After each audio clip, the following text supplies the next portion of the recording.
Hello everyone, welcome back to reiki healer channel. So first ನಾನು ನಿಮ್ಮೆಲ್ಲರಿಗೂ thanks ಹೇಳೋಕ್ಕೆ ಇಷ್ಟಪಡ್ತೀನಿ. ತುಂಬ ತುಂಬ ತುಂಬ ಥ್ಯಾಂಕ್ಸ್. ಏಕೆ ಅಂತಂದರೆ ನಾವು ಆಲ್ರೆಡಿ 2000 ಸಬ್ಸ್ಕ್ರೈಬರ್ಸ್ಗಿಂತ ಜಾಸ್ತಿ ರೀಚ್ ಆಗಿದ್ದೀನಿ. Thank you so much. ನಾನು ತುಂಬ ಸಲ ಅಂದ್ಕೊಳ್ತಾ ಇದ್ದೆ ನಿಜವಾಗ್ಲೂ ನನ್ನ ಕೈಯಲ್ಲಿ ಆಗುತ್ತಾ ಇದು ಅಂತ. ಆ್ಯಂಡ್ ಇವತ್ತು ನಂಗೆ ತುಂಬ ಖುಷಿಯಾಗಿದೆ. ತುಂಬ ಜನ ನನಗೆ ಥ್ಯಾಂಕ್ಸ್ ಹೇಳ್ತೀರಾ ಆ್ಯಂಡ್ ನೀವು ನನಗೆ ಏಂಜಲ್ ಅಂತ ಹೇಳ್ತೀರಾ. ಈ ಒಂದು ಪ್ರೀತಿಗಿಂತ ನನಗೆ ಇನ್ನೇನು ಬೇಕು ಅಲ್ವಾ. ಈ ಒಂದು ಈ ಒಂದು ದಾರಿಗೆ ನನ್ನ ಯೂನಿವರ್ಸ್ ಕರ್ಕೊಂಡು ಬಂದಿದ್ದಕ್ಕೆ ತುಂಬ ಥ್ಯಾಂಕ್ಫುಲ್ ಆಗಿದ್ದೀನಿ ನಾನು. ನನ್ನ ವಾಯ್ಸ್ ಸ್ವಲ್ಪ ಗಂಟಲು ಕಟ್ಕೊಂಡಿದೆ, ಸ್ವಲ್ಪ ಹುಷಾರಿರಲಿಲ್ಲ, ಸೊ ಏನೂ ಅಂದ್ಕೋಬೇಡಿ. ಆ್ಯಂಡ್ ತುಂಬ ಜನ ಹೇಳ್ತೀರಾ ಹೀಲಿಂಗ್ ಆಗಿರ್ಬೋದು, ಪರ್ಸ್ನಲ್ ರೀಡಿಂಗ್ಸ್ ಆಗಿರ್ಬೋದು. ಸೊ ನನ್ನ ಕಡೆಯಿಂದ ನೀವೇನೇ ಒಂದು ತಗೊಂಡಿದ್ರೂ ಸಹ ಅಲ್ಲಿ ಒಂದು ನಿಮಗೆ ಕ್ಲಾರಿಟಿ ಸಿಕ್ಕಿರುತ್ತೆ, ಅಥವಾ ಇನ್ನು ಕೆಲವೊಬ್ಬರಿಗೆ ನಂಬಿಕೆ ಸಿಕ್ಕಿರುತ್ತೆ, ಹೋಪ್ ಸಿಕ್ಕಿರುತ್ತೆ. ಇದನ್ನೆಲ್ಲ ನೋಡಿದಾಗ, ನೀವು ನನಗೆ ಮತ್ತೆ ಮೆಸೇಜ್ ಮಾಡಿದಾಗ ಖುಷಿ ಆಗುತ್ತೆ. Thank you so much. Also healing ತೊಗೊಂಡಾಗ ಆ್ಯಕ್ಚುಲಿ ನಾನು ಅದನ್ನು ಸ್ಟಾಪ್ ಮಾಡಿದ್ದೆ. ಬಟ್ ಮತ್ತೆ ಹೇಳ್ತಾ ಇದ್ರಿ ತುಂಬ ಜನ, ಯಾರೇ ಮೊದಲು ಹೀಲಿಂಗ್ ತೊಗೊಂಡಿದ್ರಿ ಸ್ಟಾಪ್ ಮಾಡಿಬಿಡಿ, ಅದರಿಂದ ಹೆಲ್ಪ್ ಆಗುತ್ತೆ ಬೇರೆಯವ್ರಿಗೆ, ನೀವು ಸ್ಟಾಪ್ ಮಾಡಿಬಿಡಿ ಅಂತ ಸಹ ಹೇಳಿದ್ರಿ. ಸೊ ಅದು ನಾನು ಮತ್ತೆ ಸ್ಟಾರ್ಟ್ ಮಾಡಿದೆ. ಆ್ಯಂಡ್ ಇಲ್ಲಿ ನಾನು ನಿಮಗೋಸ್ಕರ ಅಂತ ಅಂದರೆ, ನನ್ನ ಹತ್ರ ಹೆಲ್ಪ್ಗೋಸ್ಕರ ಯಾರೆಲ್ಲ ಬರ್ತಾರೆ, ನನ್ನಿಂದ ಏನಾಗುತ್ತೆ ಅದನ್ನು ಮಾಡಬೇಕು. ಸೊ ಆ ಒಂದು ರೀಸನ್ಗೆ ನನ್ನ ಲೈಫ್ ಇರೋದ್ರಿಂದ, ನನ್ನ ಲೈಫ್ ಪರ್ಪಸ್ ಇದಾಗಿರೋದ್ರಿಂದ ಸೊ ನಾನು ಮತ್ತೆ ಸ್ಟಾರ್ಟ್ ಮಾಡಿದೆ. And thank you so much ಎಲ್ಲರಿಗೂ ಸಹ. ಈ ಒಂದು ಟ್ಯಾರೋ ರೀಡಿಂಗ್ ಇವತ್ತು ಒಂದು ನಿಮ್ಮ ಪಾರ್ಟ್ನರ್ ಅವರ ಕರೆಂಟ್ ಎನರ್ಜೀಸ್ ಬಗ್ಗೆ ಮಾಡ್ತಾಯಿದ್ದೀನಿ.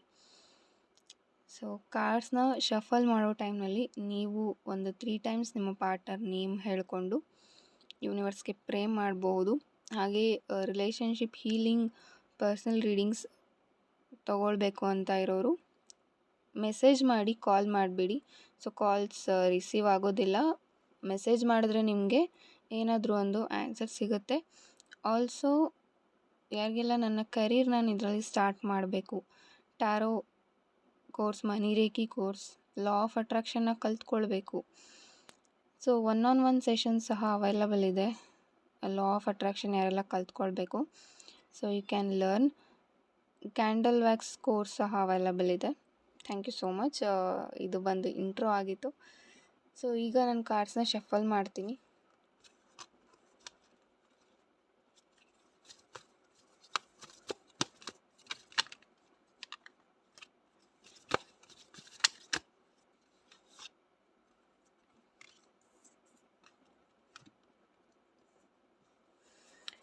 ಸಾರಿ, ವೆಯ್ಟ್ ಮಾಡಿ. ಓಕೆ, ಕಾರ್ಡ್ ಶಫಲ್ ಆಗಿದೆ. ಸೊ ಫಸ್ಟ್ ಕಾರ್ಡ್ ನನಗೆ ಬಂದಿದ್ದು 3 ಆಫ್ ಸಾರ್ಡ್ಸ್.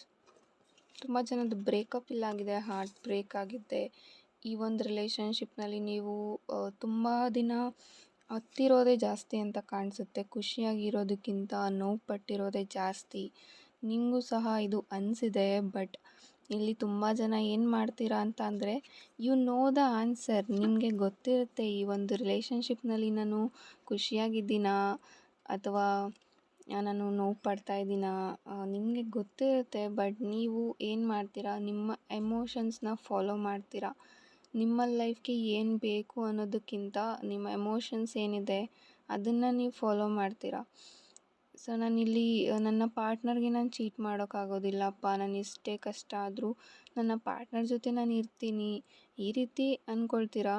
ಬಟ್ ಒನ್ಸ್ ಥಿಂಕ್ ಮಾಡಿ, ಇದು ಎಲ್ಲರಿಗೂ ರೆಸೊನೇಟ್ ಆಗೋದಿಲ್ಲ. ತುಂಬ ಜನಕ್ಕೆ ನಾನು ಈ ಒಂದು ಮೆಸೇಜ್ನ ಹೇಳಬೇಕು ಅಂದ್ಕೊಳ್ತಾ ಇದ್ದೀನಿ. ಒನ್ಸ್ ನೀವು ಥಿಂಕ್ ಮಾಡಿ, ಈ ಒಂದು ರಿಲೇಷನ್ಶಿಪ್ನಲ್ಲಿ ನೀವು ಎಷ್ಟು ಖುಷಿಯಾಗಿದ್ರಿ. ಲೈಕ್ ಸ್ಟಾರ್ಟಿಂಗ್ನಲ್ಲಿ ಎಲ್ಲರ ಮಧ್ಯೆ ಸಹ ಅಂಡರ್ಸ್ಟ್ಯಾಂಡಿಂಗ್ ಇರುತ್ತೆ, ಎಲ್ಲರ ಮಧ್ಯೆ ಸಹ ಪ್ರೀತಿ ಇರುತ್ತೆ. ಬಟ್ ಹೋಗ್ತಾ ಹೋಗ್ತಾ ನೀವು ಹೇಗಿದ್ರಿ ಆ ಪರ್ಸನ್ ಜೊತೆ. ಸೊ ಡೈಲಿ ನೀವು ಅಳ್ತಾ ಮಲ್ಕೊಳ್ತಾ ಇದ್ರಾ, ಡೈಲಿ ನೀವು ಜಗಳ ಮಾಡ್ಕೊಳ್ತಾ ಮಲ್ಕೊಳ್ತಾ ಇದ್ರಾ. ಸೊ ಥಿಂಕ್ ಮಾಡಿ, ಇದನ್ನೆಲ್ಲ ಒನ್ಸ್ ಥಿಂಕ್ ಮಾಡಿ. ಆ ಒಂದು ಪರ್ಸನ್ ನಿಮಗೆ ನಿಜವಾಗ್ಲೂ ನಿಮ್ಮ ಲೈಫ್ಗೆ ವಾಪಸ್ ಬೇಕಾ ಬೇಡವಾ? ಸೊ ಎಲ್ಲ ಸಹ ನಿಮ್ಮ ಕೈಯಲ್ಲೇ ಇರುತ್ತೆ. ನೀವು ಅಂದ್ಕೊಳ್ತಾ ಇರ್ಬೋದು ಕೆಲವೊಂದು ಸಿಚುವೇಶನ್ ನನ್ನ ಪಾರ್ಟ್ನರ್ ಇಲ್ಲ ನನ್ನ ಜೊತೆಗೆ, ಸೊ ಅದಕ್ಕೆ ನಾನು ಹೀಗಿದ್ದೀನಿ ಅಂತ.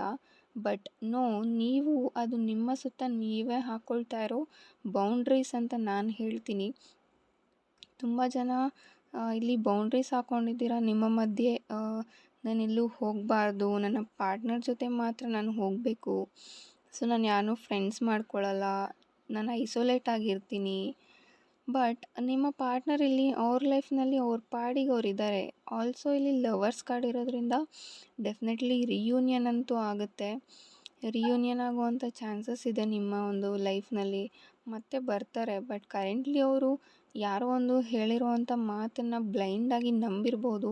ಹಾಗೆ ಈ ಒಂದು ಸಿಚುವೇಷನ್ನಲ್ಲಿ ಅವರು ಸುಮ್ಮನೆ ಕೂತಿದ್ದಾರೆ. ನೀವೇನೇ ಒಂದು ಕೇಳಿದ್ರು, ನೀವೇನೇ ಒಂದು ಕ್ಲಾರಿಟಿ ಕೇಳಿದ್ರು, ನೀವು ಕಮಿಟ್ಮೆಂಟ್ ಕೇಳಿದ್ರು, ಅವರು ನಿಮಗೆ ಕೊಡೋಕ್ಕೆ ರೆಡಿ ಇಲ್ಲ. ಸೊ ಸಿಚುವೇಶನ್ ಹೀಗಿದೆ. ಆ್ಯಂಡ್ ಆಲ್ಸೋ ಲಾಂಗ್ ಡಿಸ್ಟೆನ್ಸ್ ರಿಲೇಷನ್ಶಿಪ್ನಲ್ಲಿ ಇದ್ದೀರಾ. ಮೀಟ್ ಆಗಬೇಕು ಅಂದ್ಕೊಳ್ತೀರಾ, ಬಟ್ ಆಗ್ತಿಲ್ಲ. ಅದರಿಂದ ಎಲ್ಲೋ ಒಂದು ಕಡೆ ನಿಮಗೆ ಬೇಜಾರಾಗ್ತಿರ್ಬೋದು. ಆ್ಯಂಡ್ ಆಲ್ಸೋ ಇಲ್ಲಿ ತುಂಬ ಜನ ಬ್ರೇಕಪ್ ಆಗಿರೋರು ವಿಡಿಯೋ ನೋಡ್ತಾ ಇದ್ದೀರಾ. ನೀವು ತುಂಬ ಜೆನ್ಯೂನ್ ಆಗಿದ್ರಿ. ನೀವು ನಿಮ್ಮ ಪಾರ್ಟ್ನರೇ ನಿಮಗೆ ಎಲ್ಲ. ನಾನು ಅವ್ರ ಹತ್ರನೇ ಏನೇ ಇದ್ದರೂ ಹೇಳ್ಕೊಳ್ಬೇಕು.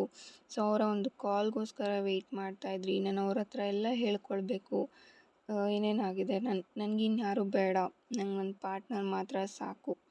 ಸೊ ನೀವು ಈ ರೀತಿ ಮಾಡ್ಕೊಳ್ತಾ ನೀವು ನಿಮ್ಮ ಒಂದು ಟೈಮ್ನ ಅವ್ರಿಗೆ ಕೊಡಬೇಕು ಅಂತ ನೀವು ಅಂದ್ಕೊಳ್ತಾ ಇದ್ರಿ. ಬಟ್ ಆ ಪರ್ಸನ್ಗೆ ಇದೆಲ್ಲೋ ಒಂದು ಕಡೆ ಟಾರ್ಚರ್ ಅಂತ ಅನಿಸಿರ್ಬೋದು. ಯಾವಾಗಲೂ ಕಾಲ್ ಮಾಡೋದು ಅಥವಾ ಯಾವಾಗಲೂ ಮಾತಾಡಬೇಕು, ನೀವು ಅವರ ಒಂದು ಅಟೆನ್ಷನ್ಗೆ ನೀವು ಕ್ರೇವ್ ಮಾಡ್ತಾಯಿದ್ರಿ. ಲೈಕ್ ಕ್ರೇವಿಂಗ್ಸ್ ಇದು ಒಂಥರ. ನಿಮ್ಗೆ ಅಟೆನ್ಷನ್ ಬೇಕು, ಅವ್ರ ಕಡೆಯಿಂದ ನಿಮ್ಗೆ ಅಟೆನ್ಷನ್ ಬೇಕು, ಅವ್ರ ಹತ್ರ ನೀವು ಮಾತಾಡಬೇಕು. ಸೊ ಈ ರೀತಿ ನೀವು ಮಾಡ್ತಾ ಎಲ್ಲೋ ಒಂದು ಕಡೆ ನಿಮ್ಮ ಒಂದು ಸೆಲ್ಫ್ ರೆಸ್ಪೆಕ್ಟ್ ಹಾಗೆ ನಿಮ್ಮ ಒಂದು ವ್ಯಾಲ್ಯೂಸ್ ಏನಿತ್ತು ಅದನ್ನು ನೀವು ಕಳ್ಕೊಂಡಿದ್ದೀರಾ. ಇಲ್ಲಿ ಒಂದು ಟ್ರಸ್ಟ್ ಇತ್ತು, ನಂಬಿಕೆ ಅಂತೂ ತುಂಬ ಚೆನ್ನಾಗಿತ್ತು. ಸ್ಟಾರ್ಟಿಂಗ್ನಲ್ಲಿ ಎಲ್ಲರೂ ಸಹ ಪ್ರೀತಿ ಮಾಡ್ತಾರೆ, ಎಲ್ಲರೂ ಸಹ ಚೆನ್ನಾಗಿಯೇ ಹೇಳ್ತಾರೆ ಹಾಗಿರಬೇಕು ಹೀಗಿರಬೇಕು ಅಂತ. ಬಟ್ ಜಸ್ಟ್ ನೀವು ಥಿಂಕ್ ಮಾಡಿ ನೋಡಿ, ಆ ಒಂದು ರಿಲೇಷನ್ಶಿಪ್ನಲ್ಲಿ ನೀವು ಎಷ್ಟು ದಿನ ಇದ್ರಿ. ಸೊ ಸ್ಟಾರ್ಟಿಂಗ್ನಲ್ಲಿ ಹೇಗಿತ್ತು, ಅದು ಬರ್ತಾ ಹೇಗೆ ಅದು ಚೇಂಜ್ ಆಗ್ತಾ ಹೋಯಿತು, ಅದರಲ್ಲಿ ನೀವೆಷ್ಟು ಖುಷಿಯಾಗಿದ್ರಿ. ಸೊ ಇದನ್ನು ನೀವು ಸ್ವಲ್ಪ ಯೋಚನೆ ಮಾಡಬೇಕಾಗತ್ತೆ. ತುಂಬ ಜನ ತುಂಬ ವರ್ಷಗಳಿಂದ ವೆಯ್ಟ್ ಮಾಡ್ತಾ ಇದ್ದೀರಾ ಅಂತ ಅನಿಸ್ತಾ ಇದೆ. ಯಾರೆಲ್ಲ ಒಂದು 2 to 3 ಇಯರ್ಸಿಂದ ವೆಯ್ಟ್ ಮಾಡ್ತಾನೇ ಇದ್ದೀರಾ ಈ ಒಂದು ರಿಲೇಷನ್ಶಿಪ್ಗೆ, ಥಿಂಕ್ ಮಾಡಿ. ಅವರು ಈ ಒಂದು 2 to 3 ಇಯರ್ಸಲ್ಲಿ ನಿಮ್ಮ ನೆನಪು ಅವ್ರಿಗೆ ಆಗೇ ಇಲ್ವಾ? ನಿಮ್ಮನ್ನ ಅವ್ರಿಗೆ ಕಾಂಟ್ಯಾಕ್ಟ್ ಮಾಡಬೇಕು ಅಂತ ಅನಿಸೇ ಇಲ್ವಾ? ಅಥವಾ ಲೈಕ್ ಆ ಒಂದು 3 ಇಯರ್ಸಲ್ಲಿ ನಿಮ್ಮ ಬರ್ಡೇ ಅಂತೂ ಬಂದೇ ಬಂದಿರುತ್ತೆ. ಸೊ ಅದರಲ್ಲಿ ನಿಮಗೆ ವಿಶ್ ಮಾಡಬೇಕು ಅಂತ ಅನಿಸಿರಲ್ವಾ?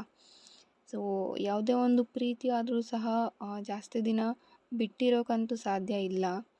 ಏನೇ ಒಂದು ಮಿಸ್ಅಂಡರ್ಸ್ಟ್ಯಾಂಡಿಂಗ್ಸ್ ಆಗಿದ್ರು ಈ ಒಂದು ದಿನಗಳಲ್ಲಿ, ವರ್ಷಗಳಲ್ಲಿ ಅದು ಮತ್ತೆ ಒಂದಾಗಬೇಕಿತ್ತು. ಇಟ್ಸ್ ಟ್ರೂ ಲವ್ ಆಗಿದ್ದರೆ, ಅವ್ರಿಗೆ ನೀವು ನಿಜವಾಗ್ಲೂ ಬೇಕಾಗಿದ್ದರೆ ಅಲ್ವಾ? ನೀವಿನ್ನೂ ವೆಯ್ಟ್ ಮಾಡೋದ್ರಲ್ಲಿ ಯಾವ ಒಂದು ಅರ್ಥ ಇದೆ?